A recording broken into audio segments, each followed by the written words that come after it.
everyone, welcome to Terrific Tuesday. I hope you've all enjoyed yesterday's lesson and that you created some amazing headlines for your suffragette article using the pictures that I provided.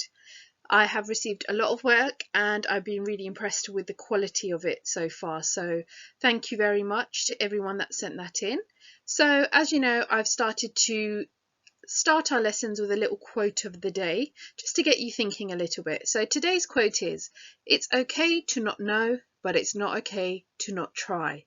So remember what we always say, if you make mistakes, that's absolutely fine as long as you learn from them. And also, if you don't know, give it a go. Try at least. And if you give it a go, you never know, you might be able to do something, you might surprise yourself. And if you don't, doesn't matter. You're on your way to learning a new skill. Okay, so let's get on with today's lesson. So for today, you are going to need chapter 5 of your Purple Mash text.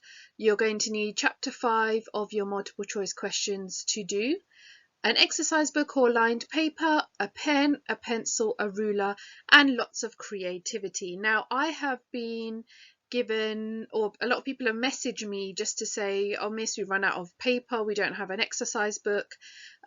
If you finished your school homework books and you don't have any space, you can just write in a notebook, that's fine. If you have no paper at home, please let us know and we can organise for school to provide you with some exercise books, but you will need to go in to collect them. So just let us know on the school email address and we can sort something out. Okay, so today is Tuesday the 5th of May and we're going to start with our guided reading task, and today's LI is to show an understanding of character. So I want you to pause the video here and underline and write all of that in your books. Okay, so today's chapter that you are going to read introduces a new common ground for the three characters. So not only do they love Miss Violet Vane, they now have something else that they are going to be joined together for. Okay, and you're going to see how far they're going to go for their loved ones. So your first task is to read chapter 5 and complete the multiple choice questions, and please submit them. And when we go on to the longer comprehension questions, please make sure that you are emailing them to us as well. So pause the video here and go ahead and read chapter 5 and do your to-do. Okay, so now let's turn to our questions for this chapter. So here are our 5 questions. Again, you are going to be finding the information in the text. Just read it carefully. It is all there. Okay, refer to the text as well. I don't expect you to know it off by heart just by reading it once. So please go ahead and check that information. I even had to, when I was doing the answers, I went back and I referred to the text to make sure that I was answering correctly. So absolutely, you can check as many times as you want. Take your time, do it in your own pace. So pause the video here and I will see you in a sec. Okay, so I hope you found that okay. Here are the answers for those questions. So number 1, why are size and strength irrelevant in jiu-jitsu? So size and strength do not matter because it is about seeking out pressure points and weaknesses in your opponent to overcome them. So no matter how small you are, if you can find your opponent's weakness, you can beat up the strongest man ever. Okay? Number 2, why did Edith believe that learning jiu-jitsu would benefit the suffragettes? So it's beneficial because they will feel more empowered and they will feel that they have the knowledge and the ability to get away from the police officers if they feel like they're being treated unfairly. And I think they would be feeling definitely more stronger and more confident. Why did many ladies have to keep their jiu-jitsu training a secret? So because a lot of people didn't understand why women had to be so powerful. Why did they have to protect themselves? If you remember, the attitude that a lot of the people had towards the suffragettes in the first place was that they were troublemakers. So for them to then say, well, guess what, we've learnt a self-defense art now as well, people are going to think, well, actually, you're just going above your station. There's no need for it. Why do you need to do all of that stuff? And also men might feel threatened, those who are not open-minded enough, because they would think that women should not be more powerful than them. Okay, Question 4. George suggested the butcher's cold store as a safe place for Mrs. Thomas to train, but she said she was not going to catch her death of cold even for the suffragettes, so they opted for the yard, sometimes having to stop in the middle of a class to avoid the delivery vans. Why did George and Mrs. Thomas want to avoid the delivery vans during their training sessions? Well, because they didn't want to be seen. Okay, they didn't want the delivery drivers to see them doing the martial arts, because they would probably tell Mrs. Thomas's husband, and he would not have been very happy about it. So they wanted to keep it a secret.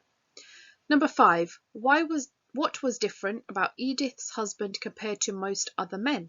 So Edith's husband seemed to be a lot more open-minded and was quite happy for Edith to defend herself. So early on in the first page of that chapter, they said that they worked as a team and they learnt jiu-jitsu together. So for him, she's equal. He doesn't see any difference between them. Okay, so please make sure that you have ticked or corrected as necessary, and that you send me a picture of your work on the email, or let me know how you got on. Just send me a message. Okay, so we're going to start our English lesson now, and today's date is Tuesday the 5th of May, and our learning intention is to discuss the use of images in newspapers.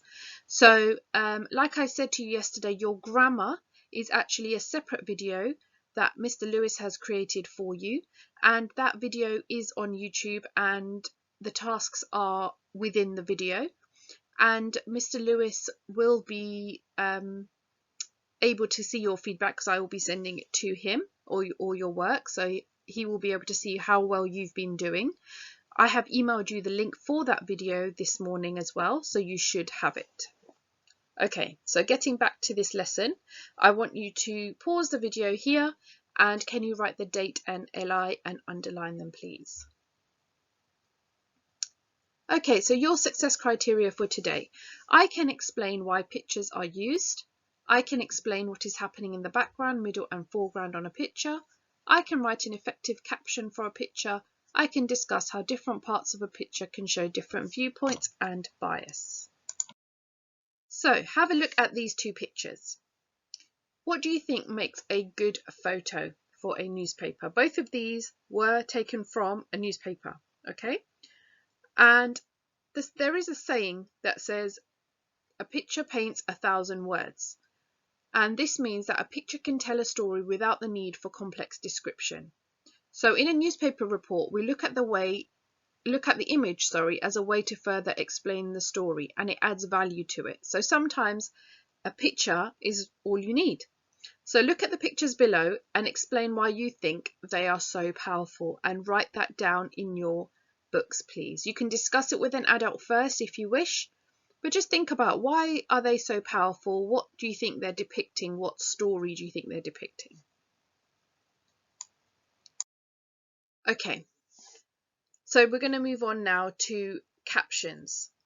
So a caption is a photo. Sorry, let me start again. Captions. A photo on a newspaper always needs a caption. A caption is a brief description or explanation, describes an illustration, graph, or a picture. The main purpose of a caption is to help the newspaper reader to understand what they see in the newspaper, and it should be brief, witty, and straight to the point. And a well-written caption makes it easier for the reader to associate the photo to the article they are reading.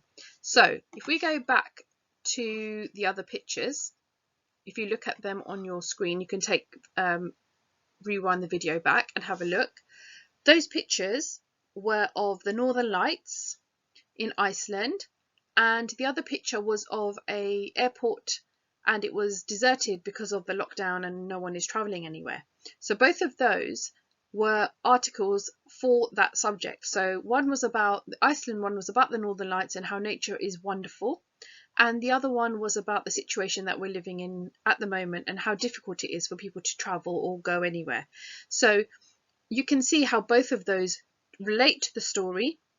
They actually tell the story through the picture as well, and the caption for it is actually quite straightforward. So now we're going to look at some more pictures, and we're going to look at what kind of captions we could create for those pictures. So the first task I want you to do is to have a look at these pictures, which are taken from the newspapers last week. And I want you to have a think and have a go at making captions for these pictures. Okay, and I will reveal those captions on the next slide. So pause the video here and see if you can think of what captions would go with these pictures. Remember, it is a brief summary of what is happening in the picture, but it needs to be clear and it needs to be concise. Pause the video here to have a go.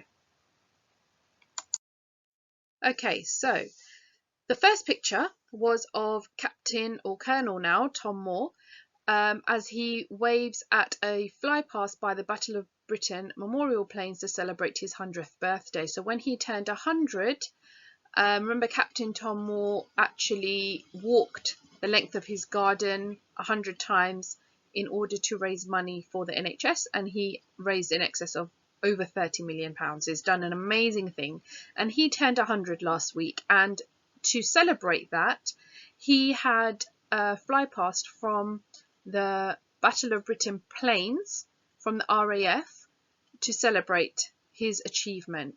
And so that was the caption that went with that picture. Now in the top right corner, we've got a picture of a postman looking at a blue post box. Now those post boxes were painted last week to say thank you to the NHS, and they're painted in the NHS blue colours. And if you see, the caption's quite simple. Postal worker Graham Byers looks at a post box painted blue in support of NHS workers and carers. So your captions can be simple, and it tells you exactly what is happening in that picture. And the bottom picture, we have a lady who has stopped to admire the lots of posters that have been put up in her neighbourhood in support of the NHS. And obviously, I'm sure if you've been going on your daily walks or your exercise outside, you've been seeing all the lovely rainbows that have been on windows everywhere to thank the NHS and key workers. So have a look and see how close you got with those captions. Don't worry if you got it wrong, it doesn't matter. It's just to see the style of how it's written and how simple the captions actually can be. Okay, so task 2. I want you to have a go at creating captions for these pictures now. Remember to write down exactly what is happening in the pictures in a brief manner. And you can send your captions to year6@grange.harrow.sch.uk. These pictures are taken from yesterday's lesson because I want there to be a continuation. So you've already written headlines for these pictures. Now I'd like you to see if you can write some captions for these pictures. Okay, so give it a go. You can pause the video here because there's one more task I would like you to do after this. Okay, so for your final fun extension task, I would like you to have a go at drawing your own picture for your suffragette article. And I want you to think about the colours and the symbolism for the suffragette movement. Now, please don't worry if you can't draw people. I definitely can't, but I could definitely have a go at drawing these. Okay, so think about the colours, the green, the white and the purple. As we know from our story, those are the colours that symbolise the suffragettes. And I want you to send in a picture of your drawing. If you could, when we write our final article, have this picture as your image, I think it would be brilliant because then it will be authentically yours. Okay, so please remember to send it to our email address, and I'm looking out for children that I can give class charts points to and certificates. I gave out so many certificates last week and class charts points, and Mr. Kerbal was really pleased with the amount of children that have been submitting work. So let's see if we can continue that this week. I really look forward to receiving all of your amazing work, messages, questions, anything else that you would like to know about the work. And I will see you tomorrow.